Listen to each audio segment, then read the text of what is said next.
سلام دوستان، مراجعه کننده عزیزمون هستن. تو مجمع زیبایی مهسیار براشون جراحی بینی انجام دادیم. یه سری سوالات ازشون میپرسیم. چند روز از عملتون میگذره؟ من 18 روز از عملم. 18 روز. کی تامپونا رو براتون برداشتیم؟ و آتل بینی رو که روز 10.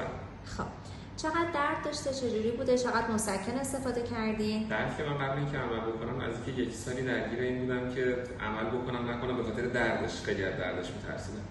ولی موقعی که عمل کردم فهمیدم واقعا اشتباه میکردم. کاشم یه سال قبل عمل کرده بودم. واقعا هیچ دردی نداشتش. خیلی هم عالی. خواهش میکنم. مسکنم یه سری مسکن‌ها دکتر دادن که بلافاصله بعد از عمل مصرف میکردم. میگم در کل حتی کوچکترین دردی هم احساس نکردم. از چه طریقی با ما آشنا شدین؟